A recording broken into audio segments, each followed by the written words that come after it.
would like to make one thing clear, Jason. Your mother never told me about you. If she had, I would have been part of your life.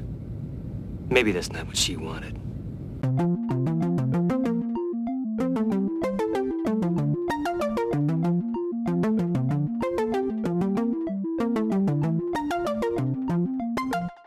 Hello everyone, welcome back to Fully Functional TNG Podcast. I'm Maggie, joined by Jeff and Dory. Yo.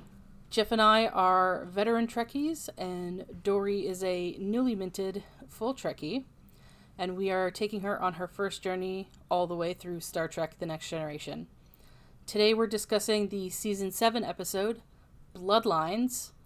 Original air date is April 30th, 1994, and as always we'll take it to Dory for the recap. Okay, so we're on the bridge. Riker says there's an object of some kind closing in on their position. It's an unmanned probe, and it is approximately 1/2 meter in diameter, and no identifiable armaments. So Picard is actually being hailed by name by said probe. Mm-hmm. So Worf is like, oh, there's a power surge, so Riker's like, shield up. The probe then beams a holographic imaging. Oh, sorry. It has holographic imaging information in there. Mm-hmm. And it beams out a message. It is Bok, who I had actually forgot about. Mm-hmm. I mean, that's fair. That's very, very fair. The episode does do its best to kind of summarize it at the very least. Yeah. Oh, yes. For sure. So this is they mentioned it many times. Picard killed his son 15 years ago, and Bok has been brainstorming revenge ideas. He tried to get revenge on Picard 6 years ago, mm-hmm. and he's been brainstorming revenge ideas. Couldn't come up with anything good until now, and Bok's like, I found Jason Vigo. Put your son. And I was like, there is, honestly, from the start, I was like, there is no way that Picard actually has a son. Isn't this fucking dramatic, though? Like, what a great short teaser. It is very. At first, honestly, though, when that reveal, I didn't even, gasp. Because knowing what I know about this show, there is no way this show would have Picard be a non-father to a son, to a child, mm-hmm. or there's no way that they would just be Picard's just was fucking around and just had a child randomly and just didn't know about it. They wouldn't do. I'm like they wouldn't do that with Picard. Mm-hmm. I don't think. Yeah. I did not believe it. And I was like, I don't know what's going on, but I am not convinced. It should have been shocking. It was not. It was not to me. Yeah, because you're just so confident, just no. No, I was like, I don't believe it. And then so Picard asks Data to see if there is a record of a Jason Vigo in the Federation records. And he's like, start with Miranda Vigo, born in New Gal about 50 years ago. So I was like, okay. Mm-hmm. So it's obviously someone Picard knows, but still not convinced. For the record, this is just a little bit of not backstory but continuity. We've met a Vigo before who may or may not be related to him. When Picard was on the Stargazer, actually in the episode The Battle that this is a sequel to, when he's having his hallucination flashback and sitting on the bridge of the Stargazer, the only other named officer on the ship that he calls out to is somebody named Vigo. Oh, interesting. So yeah, Picard then tells Riker to contact the Ferengi government to find out what the fuck's going on. So the Ferengis, they're busy. They'll get back to us at a later date. Don't worry about it right now. Mm-hmm. So Data then confirms that Miranda Vigo has a son named Jason, and he's 23 years old. Mm-hmm. Debatable. Yeah.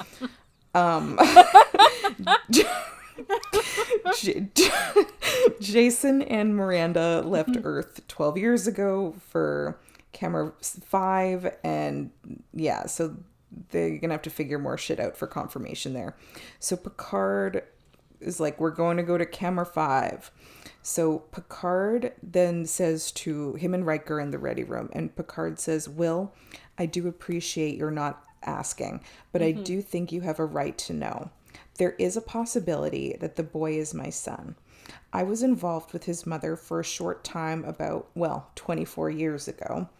We met through a friend when I was on shore leave on Earth. It was all very romantic, very intense, probably because we both knew that I would be leaving in 2 weeks.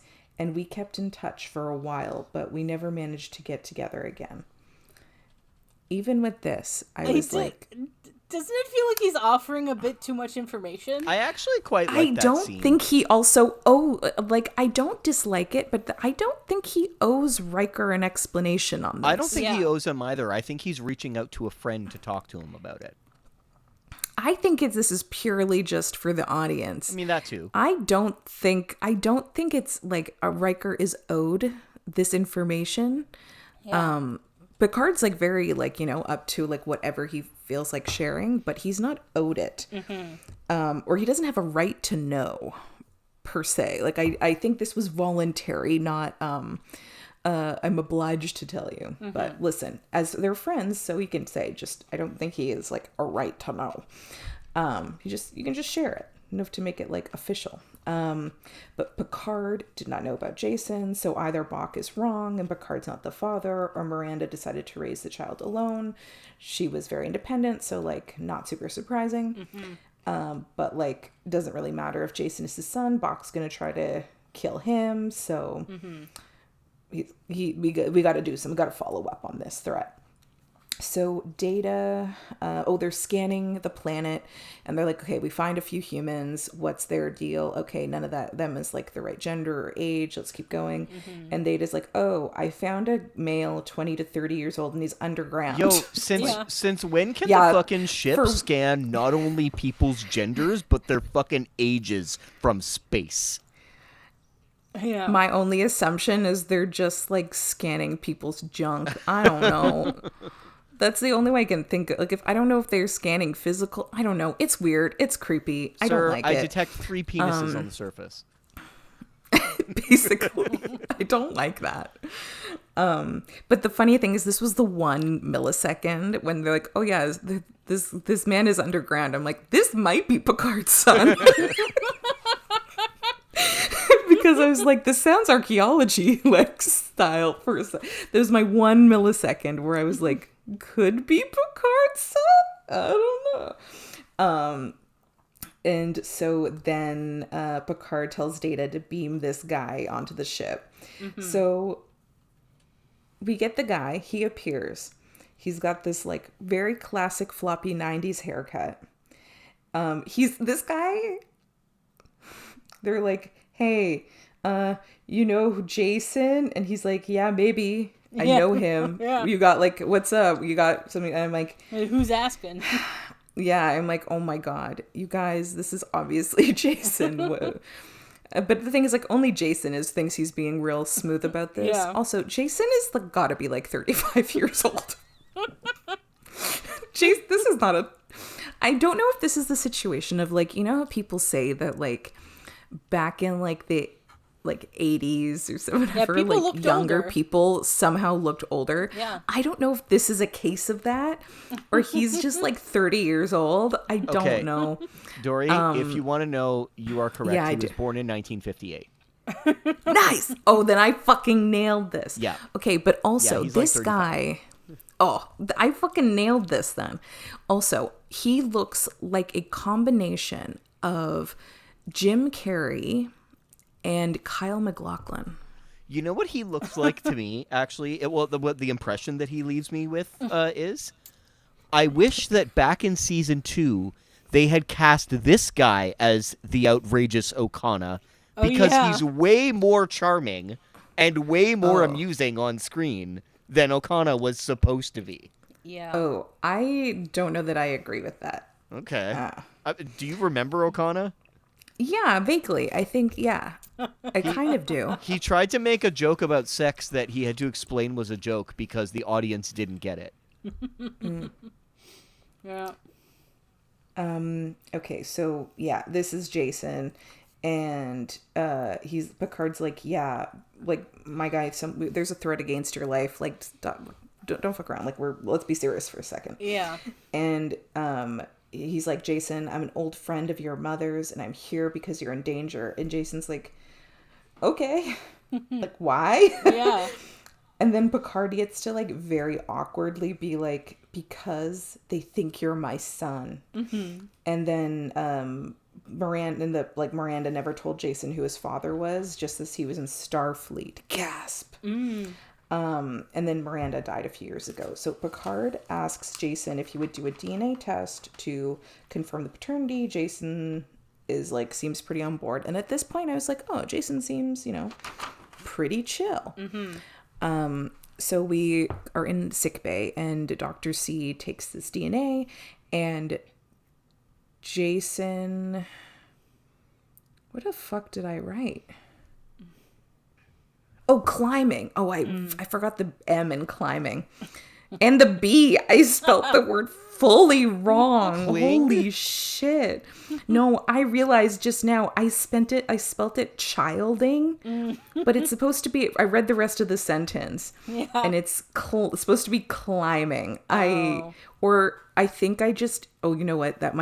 I write my writing when I was very messy. Anyways, I wrote that he's climbing in the cave for just like lols, and he's also unemployed. Mm-hmm. Which is like, no judgment there, to each their own. Hey, look, he's between jobs. I did write, listen, I'm not going to judge him for that. But I did write that test results are already in just in time for Picard to experience being a disappointed parent before he even gets like confirmation whether or not he is a parent. Mm-hmm. He just starts at disappointment. And so congratulations, Picard, you are the father. Mm-hmm. I still was like, how can this be wrong? I do not really believe this. I do not. Mm-hmm. I don't care what they're telling me. Yeah. I am not convinced. Yeah. It just doesn't feel right. So, Picard brings Jason to his quarters and shows him his like collection of archaeological stuff that he's collected over the years. And Jason's like, oh, yeah. Oh, because one of the items, Picard is like, yeah, this wooden stick thing, it's really not worth anything, but it's like cool to me. So it's value to me. Mm-hmm. And then Jason's like, oh, cool. Like on camera, like something that has value if you can eat it or sell it. Mm-hmm. Everything else is a luxury. And then I wrote, I bet those bake sales slap. Fantastic. So Picard offers Jason tea. He's like, no thanks. And I'm like, ugh, it's another strike against him. That's not his child. I say that as if like my mother loves tea and I do not drink tea. Mm-hmm. I don't like hot drinks. But Picard then is like, yeah, Jason, I really didn't spend a ton of time with your mom. I just like railed on her for like 2 weeks and then called it a day. I mean, you're not wrong. Yeah. So Picard's like, listen, if I knew you existed, like he would have made sure that he would have been in his life or part of his life. But then Jason's giving some attitude and he's like, maybe that's not what she wanted. And I was like, yeah, clearly, like no one's giving any judgment about your mom. He's just saying if he knew, he would have like, been part of it, but like would have tried. Miranda made the decision not to, so that's just how it went. And like Picard like respects that decision. So he just wanted to know if he did know this is what he would have done. So yeah, and then like Jason is like weirdly hostile all of a sudden, and he then is like, I want to go back to the planet, but Picard is like, I think you should stay on the Enterprise until the death threats stop, maybe that. And so then Picard does explain the box situation to Jason. Like, yeah, this is supposed to be revenge murder. So like, yeah, maybe stay here. But Jason goes on, this might be an actor issue. because this actor I found, and I'm not usually one to judge like people's acting ability, but this man's choices were very strange in this episode to me. He just goes hot and cold very here's what it is. I wrote this later on in my notes, but I'll mention it now, I guess. He's acting like a teenager. If this character was a teenager, I would let all of my issues go. Yeah. But this character is supposed to be in his 20s. So I don't understand the like back and like how the hot and cold he gets, because in this like delivery of two different lines right after one another, he's like, or is that later? I don't know. He's just like, is very strange with his reactions and stuff. Like the actor cannot decide what he's going for, I think. Now, is this an actor issue or is this a directing issue? This might be one or the other. I don't know. But I do think that the way that this actor is playing this part is very strange. So it might be a director issue. It might be an actor issue. I don't know. But it's strange choices to me. Meanwhile, Geordi and Data were studying the power down probe from earlier, and Bach did like a pretty good job of like took precautions to encrypt the probe's navigational system, so like the Enterprise wouldn't be able to really find where it came from. But there is some like, shit that they find, like residue, something on it or in it, whatever, that is sort of is helping them narrow stuff down. But they are having trouble. They're at sort of a standstill of like, well, this is enough to sort of get us to this part, but like it's still too broad. So they get a call from Damon Berta. And yeah, so like he confirms that Bach lost his title. He was put in prison, but he bought his way out 2 years ago. And he's like, yeah, I heard like he maybe was in like the Dorius cluster or some shit, but like, I don't know. But this mention actually does help Data and Geordi sort of narrow down the location. So then Picard goes to see Dr. C in her office, and he says, I think I need to talk to a parent. And unfortunately, the dumb millennial in me forgot what he was talking about. that he meant it literally, not figuratively. Yeah. Where like, like there's a lot of people are like, you're like, oh, I need adult supervision. And it's like, girl, you're in your 30s. So that's what in my head, like immediately I went to. He's like, I thought he was like, I need a parent. Like, Picard, you're like 50. What's going on? And then 1 second later, I was like, oh yeah, you think you're a dad. Yeah. Okay, that's never mind. All good.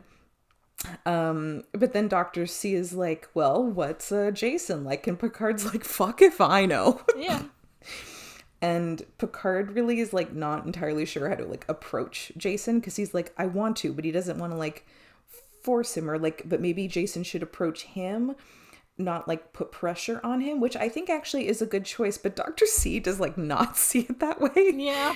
She's like, it's an excuse. I'm like, no, I actually think like this is a weird situation. Yeah. I think like let Jason come to Picard at his own time. I don't know. I love Dr. C, but weird, interesting choice, we'll say. Interesting point of advice.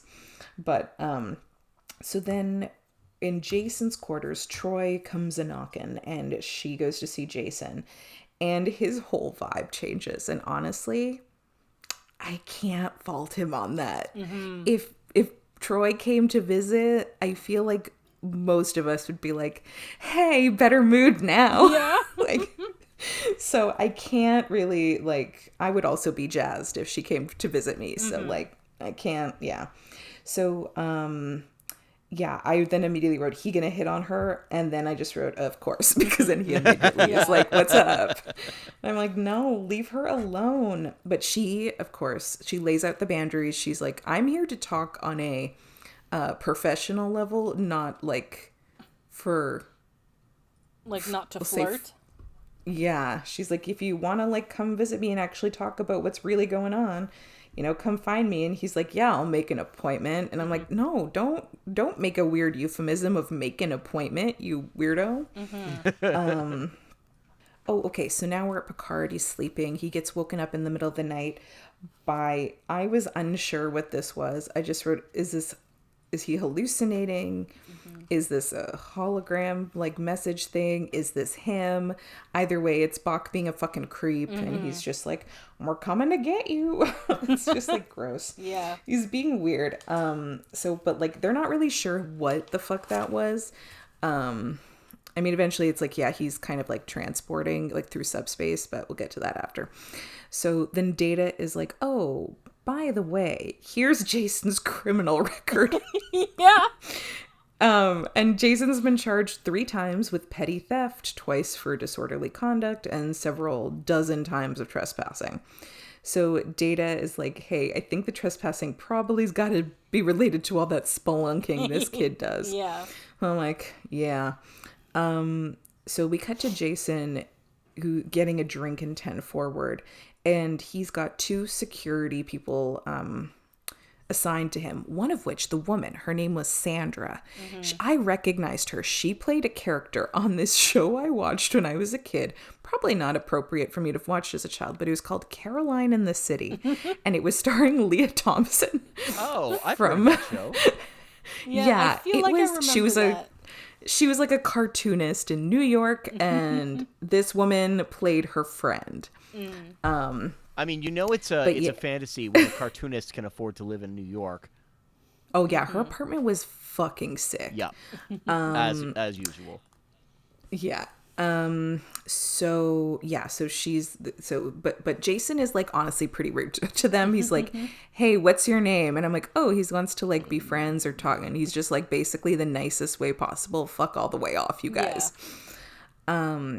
But then his like hand starts shaking so much he has to put down his orange juice. I don't know if it's orange juice, it's just what it looked like. And from there, I was like, I'm getting even more suspicious. Is he in cahoots with Bach? Is this a setup? I don't like this. I don't get it. I'm confused. I'm upset, and I'm frustrated. Yeah, I was also guessing that at this point as well. He's in cahoots. Yeah, I was like, something's not right here. So then Picard goes to speak to Jason about Bach's late night visit, which is why he's like, the personal security is now assigned to you. And Picard is like truly doing his best. And he's like, hey, we have a holodeck. Maybe like we could, maybe do some climbing together in the holodeck. That could be fun. Like, you're probably way better than me, but like I can tag along. And then Jason, what do you think, son? You want to go climbing with your old man? And then Jason is like, Captain Jean-Luc. And I wrote, father, bro. Like, he's like, what do I call you? And I'm like, really? Homie? I was like, I have an answer to that, but no one else is gonna like the answer to that question. So, meep, where am I? Oh, I did write though, maybe at this point just call him sir. Cause I was like, I truly just, I don't know what the fuck you call Picard at this point, really. I had a different answer initially, but let's still go with sir for now. So Jason is like, hey, there's really like no point in getting to know each other because like he's gonna leave as soon as the situation is done. So I'm like, that's okay, Jason, what the fuck, man? Like, so then Worf detects another probe on the starboard side of the ship, and it's the same kind of probe from earlier, and then it like blows up.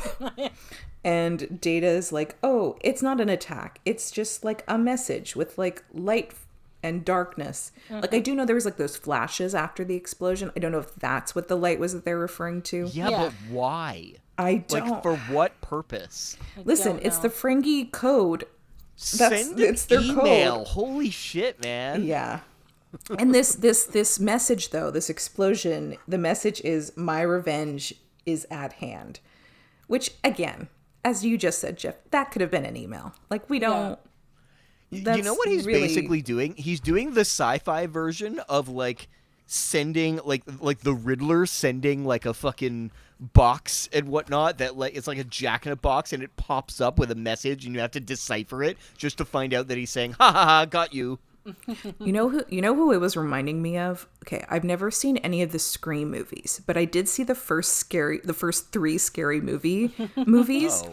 And this reminds me of like the guy, like the ghost face. Like this just makes me think of like something that like Ghostface from like scary movie stuff would do.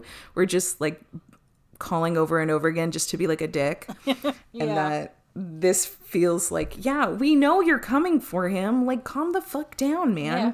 Like, Jesus, we're like, shut the fuck up. We know about your revenge. Calm down. But this does show that like Bach can like reach Picard really anytime. So that would put me on on edge of knowing that he could just like truly pop in, find me whenever, me as if I'm related to this situation. Meanwhile, Picard is in his ready room and he gets his tea, and then he turns around and Bach is in his chair. And Bach is like, hey, we gonna chat or are you gonna call security? And Picard is like, I guess talk. And Bach is like, how's Jason and being a father? And is it like all you thought it could be? But by the look on Picard's face, it's kind of, it was giving like, no, actually, Jason kind of sucks. Like, Yeah. I don't know. Or no, actually take Jason. He sucks. Like, it's fine. So then like they do the exact same conversation we've already been through that they will do once again a third fucking time in this episode later. And oh yeah, the basically the, just so we don't have to repeat it again later for those who don't remember, because I didn't remember. So Picard,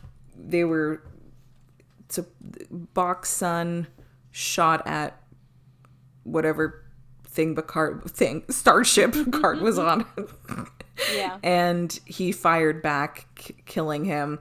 But like, then Bach is like, but you were in Ferengi territory. And Picard was like, yeah, but I didn't know that. Yeah. Otherwise I would have left. And I'm like, okay, whatever. So then he was like, oh, you can't put a price on a life. And but that's not true, because they're like, just kidding. It's literally another life. Someone else's life is what you could put a price on for another life. So I'm like, what the fuck? So anyways, Picard then gets called. Dr. C calls. Dr. C is called to Jason's quarters because he's having a seizure. Jason is okay. He says that he's never had a seizure before, but his hand started to shake a few months ago. And I was like, oh, okay. So it's not shaking due to anxiety because of betrayal. So then Dr. C, though, then says that Jason has a condition called Forrester-Trent syndrome, which I did Google. Oh, did you? Not okay, real. no, it's not real. But actually, Forrester was somebody involved with the original episode. I believe it might have been the writer. I can't remember the exact. But the reason that the writer chose Trent is because they were a really big fan of Nine Inch Nails. I'm not joking. They were like, yeah, so Trent Reznor. Let's work that in. Yeah. Yeah, named after Trent Party. Reznor. Yeah, party. Mr. Reznor, I named so my this disease in Star Trek after you. What an honor. I should be so lucky for someone to name a disease after me. No, I'm kidding. Please don't name a disease after me. Name something cool after me. Okay, so this is a degenerative neurological disorder, and it's very rare. If not treated, it could result in oh my god, fuck, what did I write? He could die. I don't know what I wrote. I wrote something else. I can't read it. Dr. C is going to start him, though, on a treatment, and hopefully this will either, like, stop the degeneration, or possibly, like, reverse the effects. And it is hereditary, but, like, this is not coming from Picard's side, or else they would have, like, known this information. This would have come up previously, I would assume, or something. And so then Dr. C has a chat with Picard after Jason leaves. And Dr. C says, I don't think anyone is born knowing how to be a parent. You just sort of figure it out as you go. But the one quality that tends to be a requirement for parenthood is patience.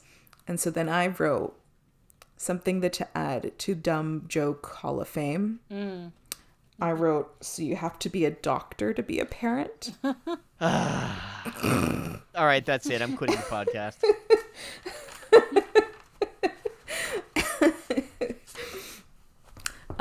Okay, so Picard then tells Dr. C about Jason's criminal record. And he's like, I wonder if I was like part of Jason's life. What if he had a criminal record at all? And Dr. C's like, bro, don't do that. Like, you can't do that. You can't, this is not like a, you can't do that. It's all it does is just like make you freak out and like, it's past. You can't change that result. It's not productive. Yeah, you can't time travel unless you're Alexander. So, so Dr. C's just like, be here for him now, and be patient. So, then Geordi and Data are scanning Picard's ready room chair. Because that's where Bach was sitting earlier. And they're like, well, he's been using some kind of subspace transporter to beam aboard the Enterprise. And Data's like, hey, at one point the Federation was looking into this stuff, but like they abandoned the research because the technology was found to be unreliable as well as energy intensive. My God, my writing. And then Geordi said, in order to transport matter through subspace, you have to put it in a state of quantum flux, very unstable. So in theory, though, like this subspace transporter could, like that kind of transporter could operate over like several light years, like pretty far. And Data is like, yeah, if like Bach uses the transporter again, we might be able to trace the subspace signature and figure out where his ship is. So then Geordi also confirms that he doesn't think there's really anything that they can do to stop Bach from like popping up whenever he wants. But Picard is like, cool. Can we try to figure out something so we know like if he pops up? So, oh, yeah, because he's like, yeah, if he can beam on here, who's to say he can't beam someone out, i.e. Jason? So Geordi suggests that they put a signal lock on Jason, so if Bach tries to beam him away, they will know. And they can try to, like, derail that transport into the transport room or somewhere else. So, great plan. So now we cut to the holodeck. And Jason is doing literally the exact thing that Picard had suggested earlier. He's climbing a wall. And, okay. So we then watch Picard climb up to reach Jason. And I don't know if this is a case of me just, like, not getting it, or questionable editing, or maybe they could have done better with the art design. Because of the way that it's shot and edited, it looks like Picard is climbing that like cliff in real time. And I timed it. It took 32. Then it would, if he was climbing it in real time, it took 32 seconds for him to climb that cliff. And when he gets to the top, and then like Jason's like, "Wow, you did it." I'm like, it took him 30 fucking seconds to climb this cliff. Jason, my guy, aim higher. To like, this is something you're doing all the time, and I don't understand what his hobby is. What is this? I don't know. Maybe I'm misunderstanding the editing or for this, but it really did look like he was just climbing this cliffside in real time. And it just was like that. For someone who seems like such like an experienced climber, I was like, this doesn't seem that hard that Picard could climb it. Not that like Picard, he says he likes to climb, but in 30 seconds, I don't know. I was expecting like a harder thing, but maybe it did take longer. It just, to me, it looked like he was climbing it in real time, but that's just an aside. So then Picard wanted to tell Jason in person that they may have figured out how to locate Bok's ship. And Picard then asks about Miranda, how they ended up on Comar 5, because it was like kind of a random ass place for like them to end up on. And so apparently Miranda had heard about children that had been orphaned on Comar from the Cardassian War. And so she moved there, bought a big ass house, took in like 40 kids, and spent all her time taking care of the kids, teaching them to read. It was like a school also to sing for, I guess, planet reasons. But then she was attacked on the street in broad daylight for food she was carrying. This was the part that I was like, interesting choice of delivery of lines. So then Jason says in a very angry, loud voice, and if she just given it to them, they probably wouldn't have hurt her. And then immediately he goes, but she knew how important the food was to us. Like, he says that very softly.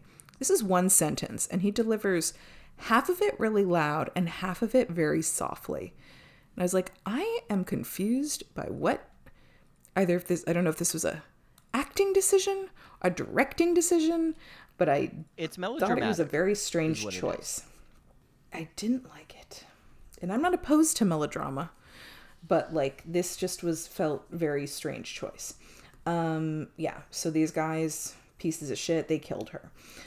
So Picard asks like how he can be a father to Jason, and because like him and his own father were estranged, and because Picard's dad wanted him to work in the vineyard, which like I feel like saying that to Jason just is like I get what Picard is obviously going for, but to have like this, Jason obviously grew up in like a very, very different scenario. It's like going to a poor kid and just being like, hey, are you into racquetball?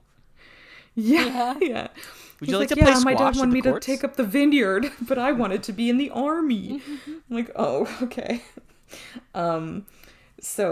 Picard never really got to, make things up with his dad or had some kind of resolution. So he very much regrets the fact that he basically was like not talking to his dad by the end. And he doesn't want that for Jason and himself. But Jason's like, you don't even know me. I'm a criminal. And this is when I was like, Jason is just acting like a teenager. And he's too old to be acting like a teenager like this. Maybe he was written like a teenager. That's also what I was wondering about, because the way that he delivers lines, the way like this feels like it was written for a teenager. Like some of the character choices, his lines, like it really does feel like teenager. So the episode was given an unpolished rewrite. A polished rewrite by another staff member. It was uncredited, and it's very possible that details like Jason's age were changed during that rewrite.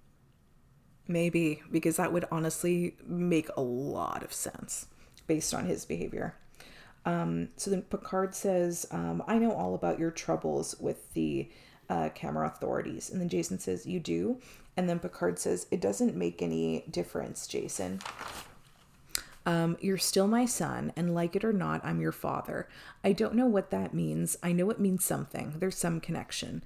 And then Jason goes, yeah. And then Picard says, but one thing is clear. You'll never look at your hairline again in the same way. Possibly the only time that they could get Patrick Stewart to joke about his own hairline in the show. Yeah. I was like, Jesus, self-burn. What? So just like truly, I never thought they would make a joke like that on this show, but yeah, I was very surprised by that line. So Dr. C then says that she has to talk with Picard regarding Jason, and it's very serious. But on the bridge, they see that Bok is trying to use the transporter. And the transporter beam is focusing on Deck 9, Section 4. Oh no, it's Jason's quarters. So Bok is beaming Jason off of the Enterprise. And Jason's security is very chill and calm about what's happening in front of them. They're just like, hey, Jason's being kidnapped, you guys. Oh no, Jason, don't be kidnapped. Oh no. It's the thing is, like, I don't think there's much you can really do about it, but they sound very chill when they're like telling them about what's happening. Mm-hmm. So then Geordi is trying to redirect Jason to the transporter room. Picard runs in and like just misses Jason. He gets beamed to Bok's ship. So the Enterprise isn't really able to get a lock on Bok's transporter, but then Bok sends another probe message.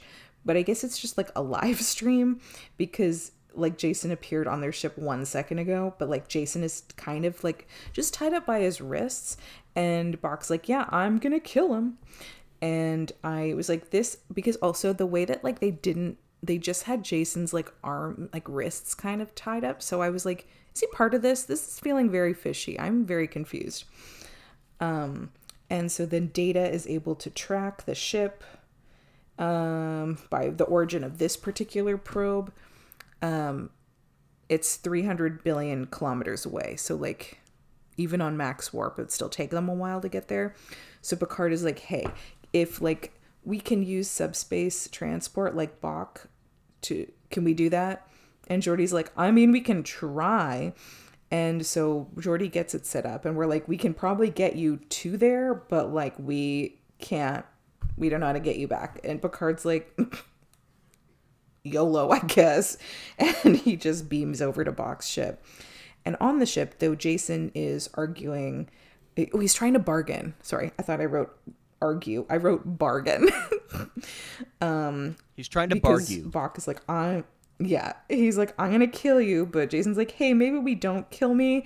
Like, maybe pretend to kill me and let me go. And then you can be like, look, he's dead to my dad or whatever. But then Picard arrives and Picard convinces the other... so there's other crew and they have been misled of what the fuck's going on here. And Picard says, you know as well as I do, Bok, he's not my son. I know what you've done. Miranda Vigo is his mother, but I am not his father. You made it appear so because you resequenced his DNA, but your technique was flawed. He developed a neurological disorder. When my ship's... Fuck, what did I write? Doctor. I wrote doctor. Yes. When my ship's doctor investigated it, she discovered what you had done. And so then Bok's other crew is like, wait, what actually the fuck is going on? And so they turn on him because, there's not going to be a payday. They thought that they were ransoming him, but he wasn't ransoming him at all. He just was going to kill him. So then one of the Ferengi... This might be my favorite delivery of a line this entire episode. When Ferengi, he's like holding out his phaser towards Bok, and Bok like reluctantly gives his dagger to this guy, and this Ferengi goes in like this little old man voice. He's like, "There's no profit in this for us." It's really funny. Funny little and, Ferengi. Yeah, the Enterprise. Also, it just was like, you just sound like a little old man. Fun fact. The way that it ends for what do you call it, for Bok is exactly the same way that it ends in the first time that he shows up. Yeah, okay. I honestly truly don't even remember. So basically, the Enterprise people managed to inform the crew that there was no, like, he was just doing this for revenge, and they're just like, there's no profit in that, and so they all turn on him, and I'm like, great, exact same resolution. So this is exactly the same. Okay. So the Enterprise then brings Jason back to... everyone's rescued. So Jason's rescued. Picard goes back to the ship. Blah, blah, blah. The Enterprise bring Jason back to Comer 5, and Dr. C's treatment has reversed the course of his condition. And Jason's like, hey, you ever over here, like, in the neighborhood? Look me up. And Picard then is like, hey, I, like, snuck something into your bag. And I'm like, it's going to be the fucking wooden item from earlier. And he opens the bag and he pulls it out and it's the wooden item from earlier. And Picard's like, keep it. Mm-hmm. I'm like, great. And then...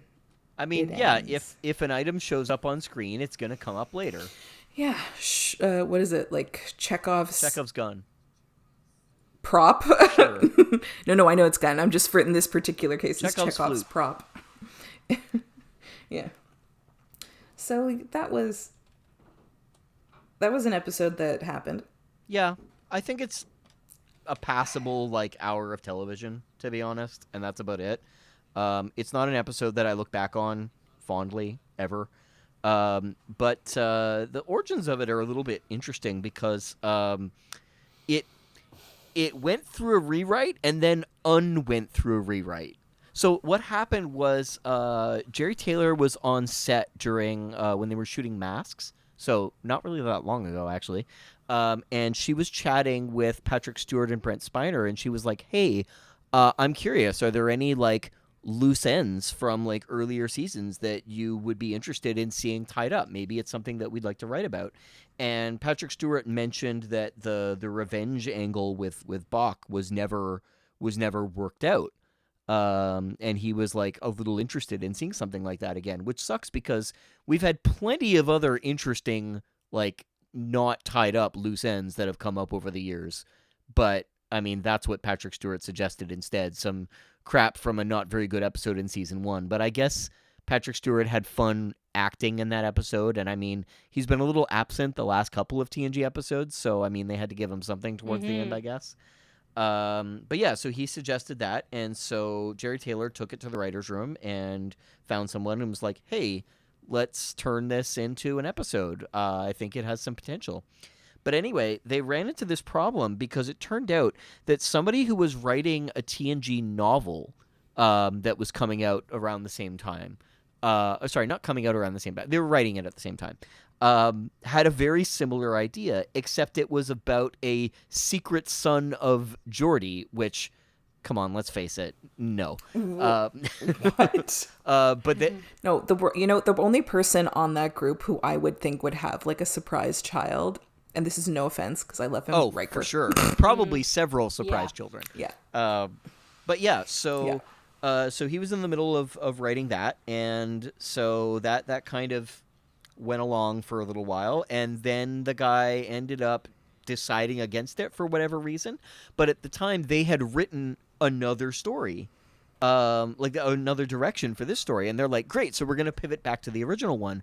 But I don't know if they just pivoted to an old to like an old draft of it, or if they started again. There's really no way to know, unfortunately. But some of the original like details about the approach that they were going for kind of survived, and one of the more interesting ones was there was more focus on what Bach had done, and there were things like he had fucking genetically engineered a son for Picard, had him like rapidly grown, and then implanted him with memories of abandonment.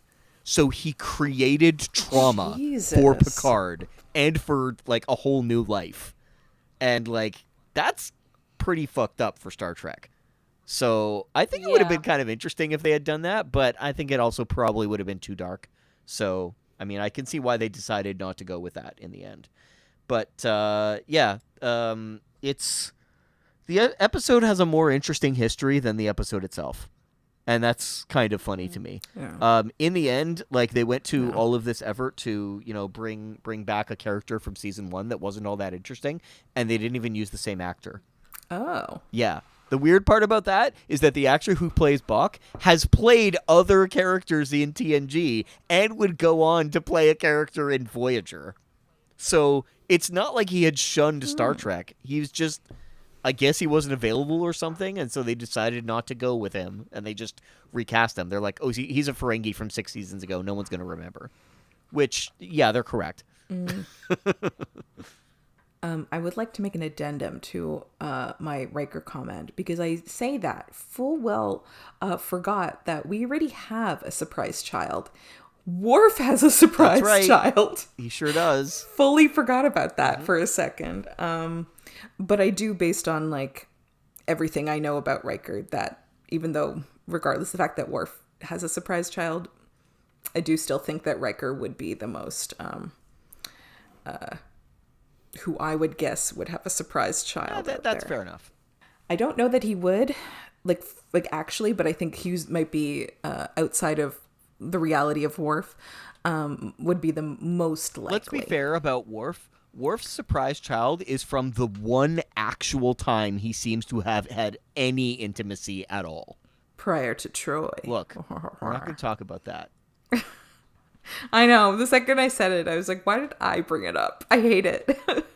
To be fair, the show's not bringing it up. There is no reference to this now. So That's true. It's just kind of there in the background and it has been mentioned a couple of times. And we have no idea how serious or not it is. And we're like 3 episodes from the end.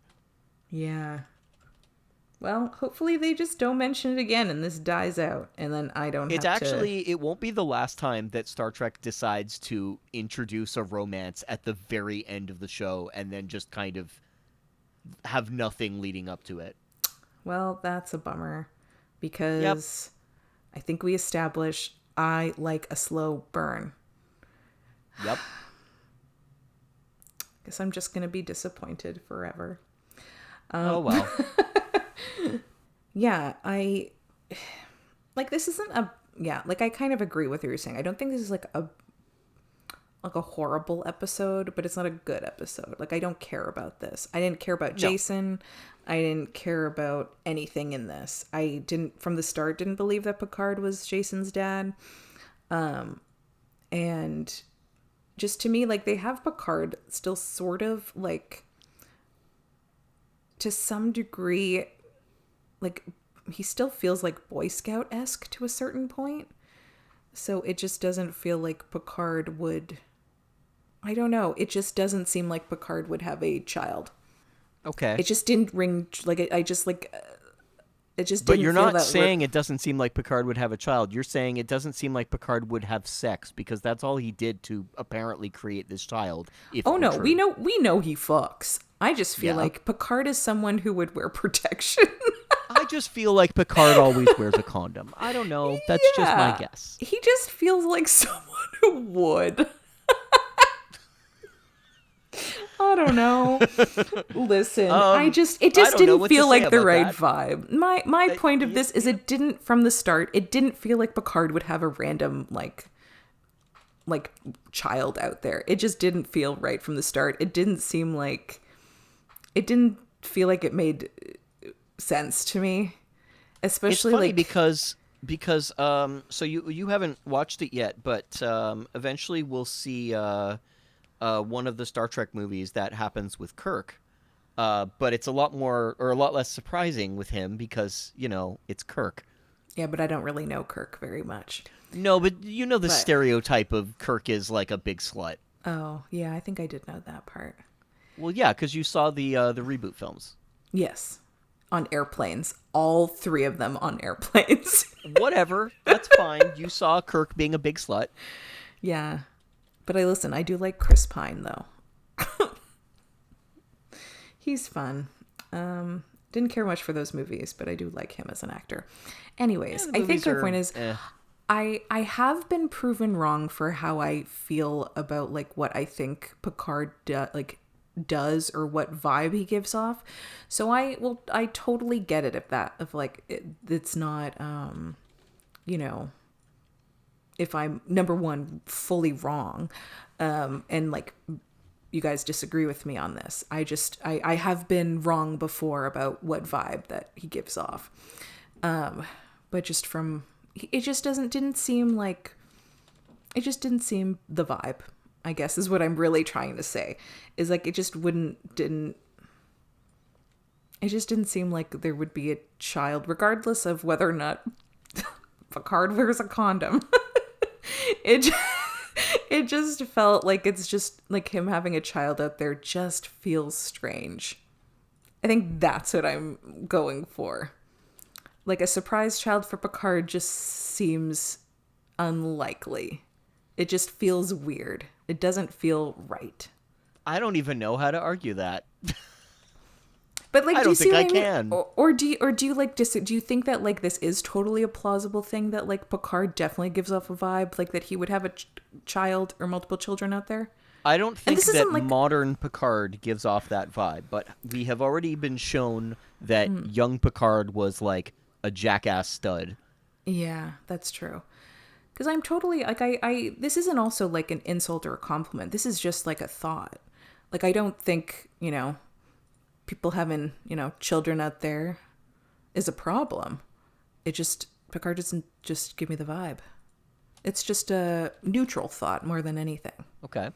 Yeah, so this whole like episode being like, oh, yeah, I really thought that at one point that like Jason was in on this. I thought it was some kind of grift or like some kind of plan that they were all putting together to like Jason is a very do something with suspicious Picard. character. Yeah. Like he's written. Is. Yeah. It's very strange. And like I don't think the actor is a bad actor. Let me make that totally clear. I think the way he just like, again, this could totally be a director issue. But just the choices made on some lines and some scenes were just very strange to me. Because like there were scenes where I thought he was fine, but like, yeah, I think it just was choices. I don't think it's bad acting, just weird choices. Okay. But yeah, I mean, for the most part, this episode is really whatever. It does suck that we're like so close to the end. And like, if anything, I almost wish it was his son, because then it's like, oh, something actually like interesting and going forward, like this would be something. Yeah. But because at least it feels like, okay, some development. So going forward, oh, Picard has a son that he like knows is out there, and that is kind of an interesting, future plan for him eventually. But knowing that, no, this is like bullshit, and now we're back exactly from the start with nothing. Picard just made a new friend, if anything. Yeah. So it just, I felt like we're just like nothing changed other than a friend. Man, the director of this episode actually directed a lot of episodes. Like he has been here, or he had been involved in TNG since the very beginning. Oh. Yeah, he was first AD on Encounter at Farpoint. I know that episode. Thank you, Dory. That was wonderful. What other bangers is he part of? Well, okay, so he stayed first AD for a lot of episodes through into season 2, and then started directing in that season. And some good ones that he did were Sarek, which is the one where Spock's father's kind of losing it. I remember that. Yep. Yeah. Let's see, what's another? Oh, Half a Life, which is the one where what do you call it? Loxana brings home a boyfriend, and the boyfriend has to kill himself when he turns 65. Yes. Okay, I do remember this. Yes. The introduction of Ensign Ro. Oh my God, my fave. Yep. And Tapestry, which is the one where Picard relives his younger self. Okay, yes, I do remember that one. So, because that's when Picard is like basically dying. Yes. That's what Q pops up for that one. Yeah, that's right. I'm so impressed that I remember as much as I do right now. To be fair, the nice thing about TNG especially is that episode names tend to be short, and because of that, they tend to kind of be related to what the episode is, so you can like clue into what it was about. That is not the case for the original series. The original series will have episode names like "For the World is Hollow and I Have Touched the Sky." I'm not kidding. That's an actual episode name. Ew. Yes. I don't care for that. Well, see what I mean? Like they're all supposed to be like poetic and they're long and whatnot. Newer Star Trek has that same problem, but you don't tend to see the episode name at the beginning of the episode, so there is that. So yeah, like I have tried to remember some of the episode names on like Discovery episodes and whatnot, and I just can't. Like I see the name and I'm just like, I don't know, it's some Latin shit. I like half the episode names are some Latin shit because they're trying to be clever, and I don't get it. Not that there's anything wrong with Latin. I mean, there's a couple of DS9 episodes that are titled in Latin, and like I don't know, I remember them, but they're a couple of episodes, not like 15. Yeah. Yeah. It feels like shows use it to try to sound clever. It's like, oh, the whole meaning of the episode is in this title, but it's another language, so I guess you'll never know. Like in DS9's defense, I can think of 2 episodes that are the title is in Latin, and in one of them they say the title in the episode and translate it for you, so you know what it means. Yeah. And the other one you can kind of guess at the very least. I think that's Dramatis Persona, and it's like, okay, fine. Persona, I know that word. I can figure it out from there. And like the episode is, I think, about like body switching or some shit like that. But the point is, like, you get over to fucking Discovery and no, not at all. I don't know what it's about most of the time. The titles are weird. Yeah. The titles are long. They're kind of trying to do the TOS thing where the title has like maybe something to do with the episode, but it's like a really far off reference. But I see those titles and I'm just like, nah, I don't know what's going on. Yeah. I can't even guess.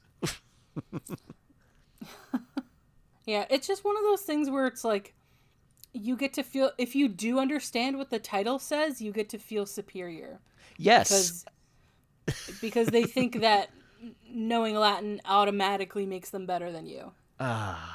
And like it's frustrating because I'm sure that the writers are actually very educated, and there's a reason that they're referencing things in Latin because they're well read and whatnot. And in Star Trek's defense, it often had an aura.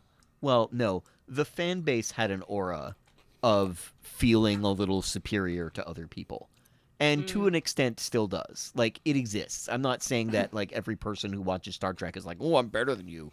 But at least compared to other, like, sci-fi fantasy franchises, there's that kind of, like, I'm into Star Trek. I am cultured kind of attitude. Yeah. And, like, I don't necessarily 100% disagree. But at the same time, lots of Star Trek is slop. And it can be fun slop. But it's, like, a lot of it is not very highbrow.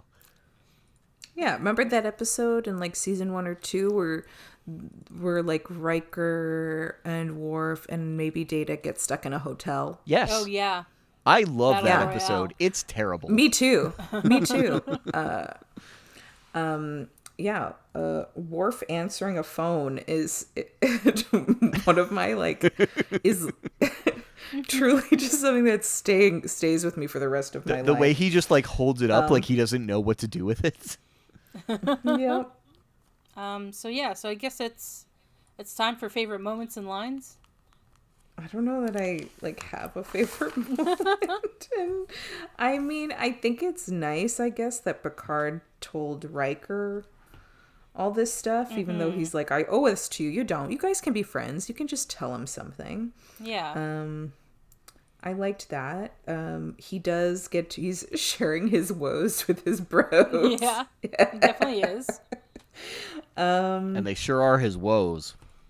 Yeah. Whoa! I have a son.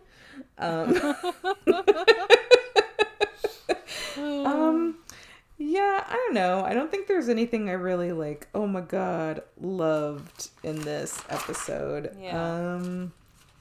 I think I like how Troy stood up for herself. I thought the way they handled that was really, really well done. Oh, yes, agreed. Oh, okay, I do have a favorite line. When that Ferengi at the end says in his little old man voice, there is no profit in this for us. Just the way that he said it. He just sounds like a little old man. And I enjoyed the delivery of that line. I think that's There's it for me. what do you call it? So you know a little bit about Lower Decks and how it's like a big parody and whatnot. But in one of the first episodes, there is a Ferengi that shows up, and like in fairness to the Ferengi saying like very typical Ferengi lines, he's kind of brought in as like a fake out. Like he's supposed to be acting really stereotypical in order to try to scare someone off. But yeah, he like pulls a knife on someone and like, you know, he's like pointing it at their face and he's like, give me your profit. And like the way that his voice is all like, he sounds like a troll. And I kind of love that. Yeah. Anyway, my favorite moment is the extreme close up that Bach does when he contacts fucking Picard.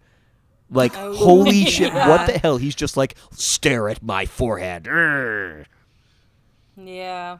Also, I love the jump in logic that the episode takes, allowing Bach to like give time for Picard to get to know the son, and also allow him to foil his plan by letting stuff take time and whatnot. Like, dude, just kidnap him right away. Yeah. Problem fucking solved. Holy shit. Yeah, it's stupid. And they literally, the only reason that the episode has to hold back on it is because dramatic effect. Yeah. Yeah, basically. It is very lazy. Like, it seems like the episode was cooked up a little too quickly. Mm-hmm. I'd agree with that. It's just also just too bad that they pull a fake out this like late in the game. I mean, we did already establish a couple of episodes ago that they kind of acknowledged they had started to run out of ideas. And oh yeah, I think I said an episode or two ago they finally jumped the shark. And I mean, what it's going to come down to is that the show is nearly over, and season 7 is where the ratings just started to slip, but only just. So technically they went out on a high note, because I think if the show had kept going, they probably would have run into a lot of problems. Better to go out when you're still strong. And there have been some decent episodes in this season, and you're going to see as it gets to the end that we'll close things out pretty well. All right. So I suppose it's on to the next episode. So Dory, the next episode is called Emergence. And in this episode, the computer go crazy. the computer going crazy. What is it this time? What make the computer go crazy? Someone spilled a coffee. Also, it involved a train panel. A train? Yeah. A literal train. The Enterprise gets into a collision with a train. Sick. In space? Yeah, listen. I don't know what trains are up to at this point in history, or I guess in the future. Mm-hmm. Okay, a real ass train. Oh no! Okay, I have an actual guess now that I had one extra second of my brain to process. Okay, what if? Okay, this is. Sorry, I moved in this chair. It made noises. Okay. So, what if they are transporting a train as we know it, like a current train or like an older historical train, on the Enterprise like from the train like is one cargo. planet?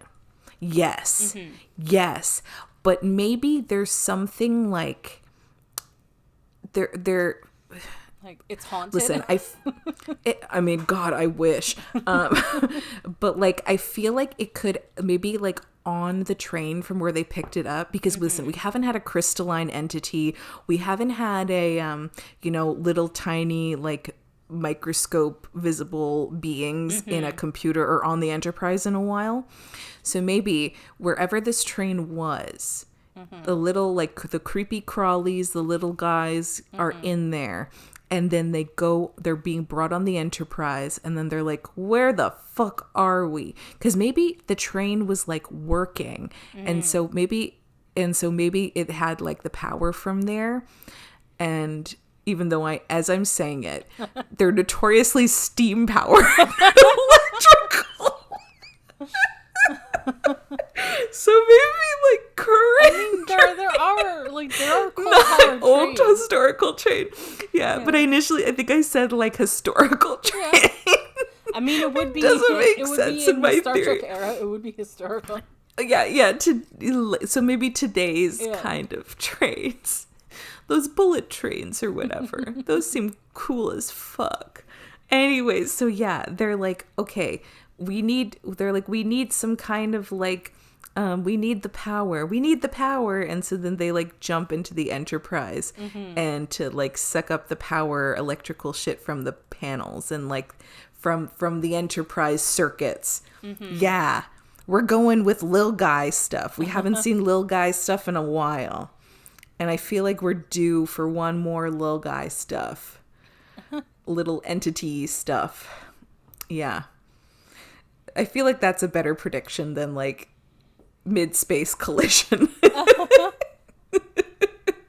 Or someone spills a coffee. No, that's what happens. So that one is my original, is like my number one theory is, the transport of the train cargo, or with the little guys, or someone spills their coffee on a panel, which ends up having the Enterprise have a collision with a train in space.